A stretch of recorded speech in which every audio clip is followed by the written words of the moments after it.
Good morning, good afternoon, or good evening, whatever time it is, wherever in this vast world you may or may not happen to be. Welcome once more.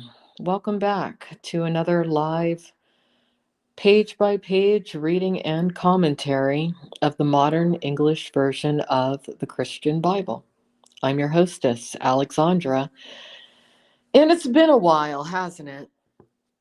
Since I've continued with my page by page reading and commentary of the Bible. A lot has transpired in my life since I completed the book of Joshua. I didn't even realize that the book of Joshua only had 24 chapters until I looked at it just now, and for some reason I thought that I hadn't finished that book of the Bible yet, but I have. So today we're going to go into the book of Judges, chapter 1. Um, just on a personal note, I'm doing all right. Many of you know that I have been getting myself back together since the passing of one of my parents, my dad.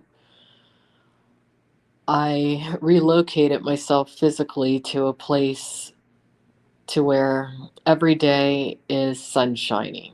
And it's been very helpful because it's kept my mood elevated. It's inspired me to get out in the sun. I'm about 3 shades darker right now. I look a lot better. And I'm focusing just a lot more on my health, my fitness. And when I say my health, not just my physicality, I've been exercising, but my mental health also, as far as just, taking care of myself mentally. So I'll be where I am physically probably for the next 2 months or so. Probably. I haven't done any Bible reading since I've been here, so this will be the first one. And, I am facing some pretty major spiritual challenges right now, personally, when it comes to how I view myself going forward, who I allow in my life versus who has just been too toxic for me. Um,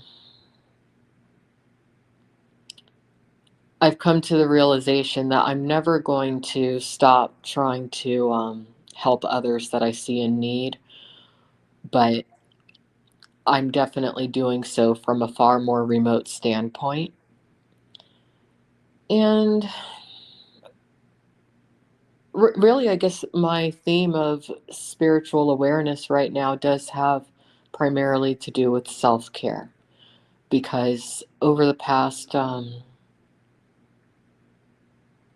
couple of years, my energy has been focused more so on taking care of others opposed to me. But that's changed for now. Just for now. I'm not saying forever, but for now. So, anyway, not to be melancholy or anything, but that's just the mood I'm in. But yeah, let's read this. Let's get into this. The book of Judges, modern English version of the Bible. It's titled Israel Fights Remaining Canaanites. I don't really know what the book of Judges is about, but I suppose we're all about to find out. And to any of you out there listening, especially if you're listening to the right reasons or for the right reasons, thank you for listening. If you're listening for the wrong reasons, or if you're absolutely somebody who I have made it clear that I never want to have any direct communication with, respect that. Move on. Move on to someone else. Thanks. Israel fights remaining Canaanites. After the death of Joshua, the Israelites inquired of the Lord, who should go up against the Canaanites first, in order to wage war against them? The Lord said, Judah shall go up. Behold, I have given the land into their hands. Then the men of Judah said to Simeon, their brothers, come up with us into our allotted territory. We will wage war against the Canaanites. Likewise, we will go with you into your allotted territory. So Simeon went with them. Then Judah went up, and the Lord gave the Canaanites and Perizzites into their hands. They struck down 10,000 men in Bezek. They found Adoni-Bezek in Bezek and fought against him. They struck down the Canaanites and the Perizzites. Yet Adoni-Bezek fled, and they chased after him, seized him, and cut off his thumbs and big toes. That's pretty gruesome. But it's the Bible. Old Testament. It gets pretty gruesome. Adoni-Bezek said, 70 kings whose thumbs and big toes were cut off once collected scraps of food under my table. Just as I have done, so God has repaid me. They brought him to Jerusalem, and he died there. Then Judah waged war against Jerusalem. They captured it, struck it with the edge of the sword, and sent the city up in flames. So they burned it. Afterwards, Judah went down to wage war against the Canaanites living in the hill country, the Negev, and the lowlands. Judah went against the Canaanites living in Hebron. Previously, the name of Hebron was Kiriath Arba, and they struck down Sheshai, Ahiman, and Talmai. From there they went against the inhabitants of Debir. Previously, the name of Debir was Kiriath Sepher. Caleb said, he who attacks Kiriath Sepher and takes it, I will give him my daughter, Achsah, as wife. Othniel, son of Kenaz, the younger brother of Caleb, captured it. So Caleb gave him Achsah, his daughter, in marriage. When she came to Othniel, she urged him to ask her father for a field. As she dismounted from her donkey, Caleb said to her, what can I do for you? She answered, please give me a special gift. Since you have given me land in the Negev, the Negev, now give me springs of water. So Caleb gave her the upper and lower springs. The descendants of Moses' father-in-law, the Kenite, went up with the descendants of Judah to the city of palms, to the Negev near Arad. Then they went and lived with the people. But Judah went with his brother, Simeon, and struck down the Canaanites living in Zappoth and utterly destroyed it. So now they call the city Hormah. Then Judah captured Gaza, Ashkelon, Ekron, and the territory belonging to each of those cities. The Lord was with Judah, and they took the hill country, but could not drive out the inhabitants of the coastal plain, for they had iron chariots. So that's interesting. In that time, I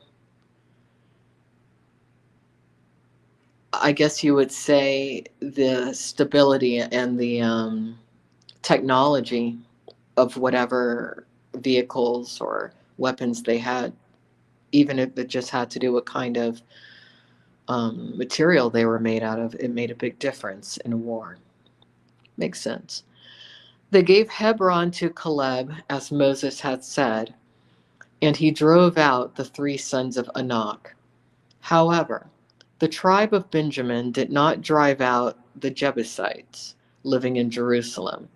So the Jebusites live with the tribe of Benjamin in Jerusalem to this day.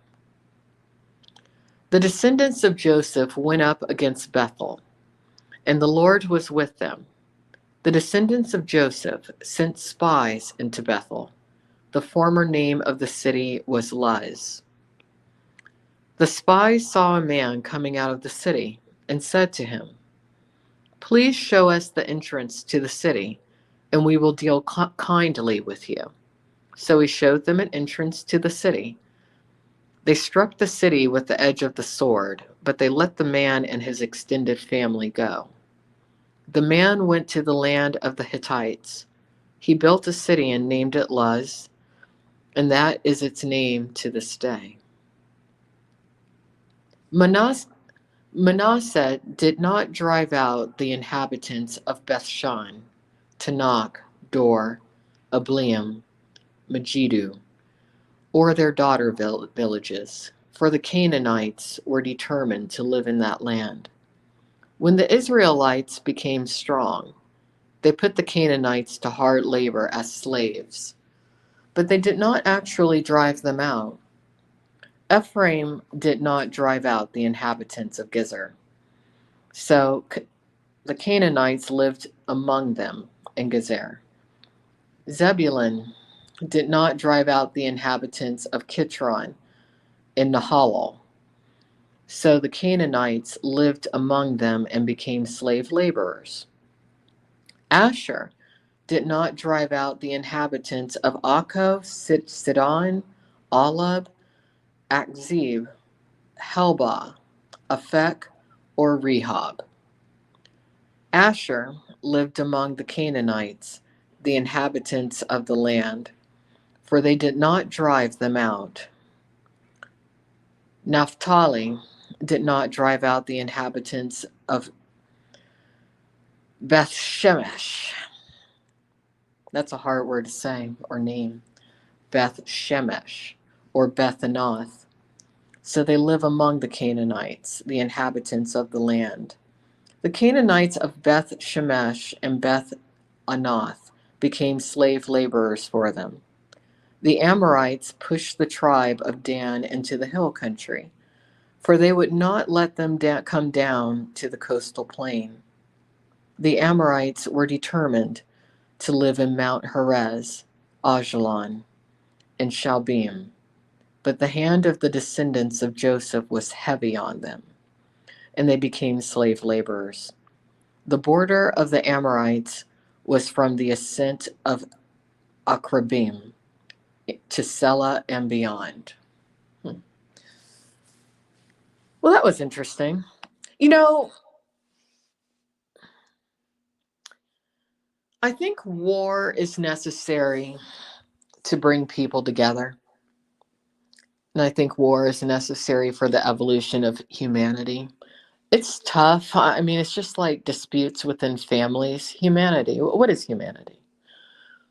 A giant family. That's what we are. And in no family do all the parties like each other. I don't think it's possible. I don't think that there's any family on this planet to where everyone likes each other. But it's through the arguments that there's progression within the family. So it's interesting that the Bible focuses a lot on the rudimentary themes of humanity. And those themes never change, do they? Be it a family, a community, a political group. There's always going to be disputes, but there'll always be resolution. And at times, there will be times of peace. But I suppose too much of one thing is boring, so there has to be variety. And that's God's specialty, isn't it? Giving us variety. So anyway, I'm going to get going. I'm going to try to do this every day. I know I say that. It rarely happens, but I'm trying. Getting there. For me at this stage, just waking up daily and getting anything done is quite the accomplishment. So anything I can add on top of that is a good thing. So take care, whoever you are out there listening for whatever reason. I'm Alexandra Mayers of Alexandra Mayers Live. Have a great day. Bye-bye.